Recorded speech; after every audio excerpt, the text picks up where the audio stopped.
저는 얼굴이 항상 붉었어요.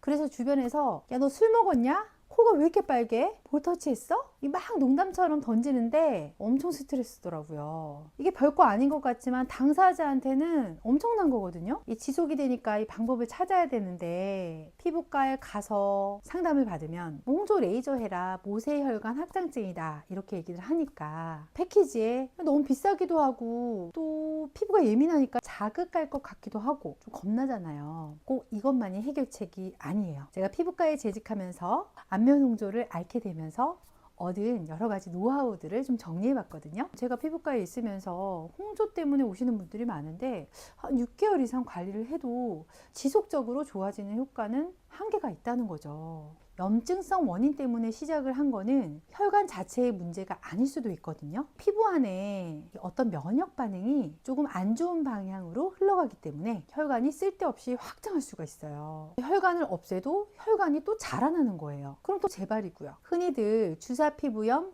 홍조를 가지고 계신 분들은 혈관을 없애는 레이저를 해도 좋아질 수는 있지만 혈관이 또 많이 자라기 때문에 10회 이상 관리를 해도 다시 비슷해져서 오는 경우를 많이 봤거든요. 제일 중요한 거는 피부 안쪽에서 이 문제 생겼던 염증 반응 어떻게 효과적이게 관리하느냐가 관건이에요. 저는 만약 피부과에서 홍조 치료를 받기 위한 거라면 피부가 예민하다는 전제 하에 콜라겐 생성을 유도하는 고주파 관리를 추천드려요. 표피 손상은 좀 완화하면서 이 새로운 콜라겐이 재생되는데 도움이 되거든요. 그 중에서도 추천드리고 싶은 게 바로 포텐자, 코레지 이 두 가지는 이 피부 장벽에 자극이 덜해서 예민한 피부에도 적용하기가 참 좋고 또 엘라스틴을 유도하기 때문에 접근하기도 좋으면서 피부가 다시 홍조가 생기는 것을 좀 더 방지할 수가 있어요. 그래서 홍조 레이저보다는 오히려 좀 관리 개념으로 하시는 게 어떨까 싶어요. 피부과에서 치료를 하고 관리를 해도 사실은 지속적이지 않을 수도 있거든요. 그래서 특히나 홍조는 홈케어가 잘 되지 않으면 절대 빠르게 좋아질 수가 없어요. 이 몸의 영향도 굉장히 크거든요. 유지되는 게 아니어서 그래요. 어떤 스트레스를 받거나 일상에서 문제되는 사건들이 또 생기면 또다시 얼굴이 빨개지니까요. 혈관은 바로 부풀려질 수가 있거든요. 그래서 관리를 하시고 레이저를 하셔도 결론은 본인이 어떤 환경을 바꾸지 않으면 계속 재발될 수 있는 게 바로 이 안면 홍조예요. 저는 피부과 레이저 시술 케어에 너무 의존하지 마시고 적절히 관리하면서 근본적으로 홍조에 대한 이해도와 홍조가 생기는 이 감정이라던가 생활의 케어도 굉장히 중요하다고 생각하거든요. 또 사소한 거 이것부터 먼저 해볼게요. 홍조를 탈출하는 첫 번째 미션이 될 수 있거든요. 거울을 보지 마세요. 단순히 거울 보지 마세요 하시면 왜? 빨간 얼굴 보면 스트레스 받는다고? 그 얘기 할 줄 알았죠. 안면 홍조가 심한 분들은 하루 종일 거울을 달고 사는 거예요. 일어나자마자 먼저 거울을 보면 얼굴 상태를 확인합니다. 세안 후에도 자기 전에도 어떤 크림을 바르고 케어를 하고 난 후에 이게 효과가 좋았나? 괜찮나? 계속 확인을 하거든요. 그런데 거울 볼 때마다 얼굴에 감각기관을 예민하게 작동시킨다는 것을 꼭 기억하셔야 돼요. 이 거울을 보면 볼수록 손해인 거죠. 이 방법은 안면 홍조뿐만 아니라 주사 피부염, 지루성 피부염, 문제성 피부에 적용이 돼요. 몸과 피부는 하나로 연결되어 있기 때문이죠. 이 자꾸 신경 쓰이는 것을 좀 차단을 하셔야 돼요. 이 감각기관을 차단하려면 바로 몸을 쓰셔야 돼요. 감각기관을 덜 쓰고 운동기관을 써야 된다는 거죠. 가만히 앉아서 거울만 보지 마시고 하루 종일 몸을 부지런히 움직여 보세요. 매일 운동을 꾸준히 하면 정말 좋겠죠. 운동이 아니더라도 뭐 춤을 추셔도 되고 그냥 걸으셔도 되고 청소를 부지런히 하는 것도 굉장히 도움이 돼요. 여기서 홍조 있는데 운동하면 열이 더 오르지 않아요?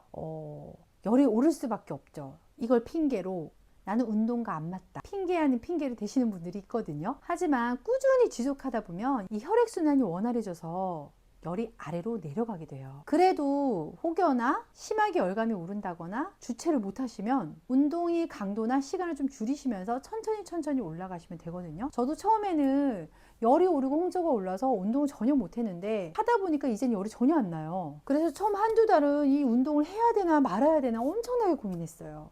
한 3개월 지나고 났더니 진짜 멀쩡해지더라고요. 여러분도 한번 도전해 보세요. 그 다음은 이 자외선 차단을 잘 해주셔야 되는데요. 자외선은 홍조에 맞닥뜨리면 피부가 굉장히 민감해지기 때문에 바로 직격탄을 맞을 수가 있어요. 그러면서 혈관의 탄력도 떨어지게 하거든요. 혈관은 한번 늘어났다가 다시 줄어들지 못하고 이 늘어난 상태로 계속 갈 수가 있기 때문이에요. 혈관에 의한 홍조를 더 심하게 만드는 결과를 낳을 수 있기 때문이죠. 꼭 차단을 해주셔야 돼요. 그 다음은 홍조에 가장 필요한 요소거든요. 보습제예요. 열이 나고 그렇게 되면 굉장히 건조해지고 이 사막 같아지거든요. 크림들, 유분기 있는 크림을 많이 바르게 돼요. 지용성 제품들, 번들거리거나 묵직한 제형은 피하시는 게 좋아요. 저는 홍조가 심할 때는 약간 묽은 타입의 제형으로 이 세럼 타입의 크림을 많이 선호했거든요. 겹겹이 수분을 채워주는 게 더 도움이 돼요. 아무래도 홍조는 열도 나고 예민하기 때문에 한번 바르고 끝내는 것보다 자주 수분을 채워주는 게 도움이 돼요. 제 수분 루틴은 아래 고정 댓글 한번 참조해 보시고요. 마지막으로 제일 중요한 건데, 제가 피부 상담을 진행하면서 정말 안타까운 경우가 많았는데요. 이 생각보다 많은 분들이 연고를 정말 간헐적으로 사용하고 계시더라고요. 이 스테로이드 연고나 항생제 연고 수시로 피로시에 계속 바르게 되면 나중에는 피부가 스스로 재생하는 힘을 빼앗아 가거든요. 그래서 피부의 컨디션이 안 좋아도 보통은 잠 잘 자거나 편하면 다시 좋아지는 게 일반적인데, 이렇게 되면 뭘 해도 다시 좋아지기가 힘든 상황이에요. 스테로이드 연고는 즉각적인 효과를 줘서 좋지만 자주 사용하게 되면 피부를 약하게 만들고 홍조를 더 심하게 만드는 원인이 되거든요. 꼭 상담 후 피로시에 짧은 기간에 사용하시는 게 가장 좋아요. 제가 저번 영상부터 이 홍조에 대한 이야기를 계속 하고 있는데요. 모든 이야기가 직접 경험하고 겪은 거라서 있는 그대로의 마음으로 영상을 찍었거든요. 이 오늘 말씀드린 이 홍조 관리는 내 몸과 마음에서 이 해결돼야 된다고 저는 생각해요. 저는 지금은 홍조 피부가 언제였나 싶을 정도로 굉장히 건강한 피부로 살고 있어요.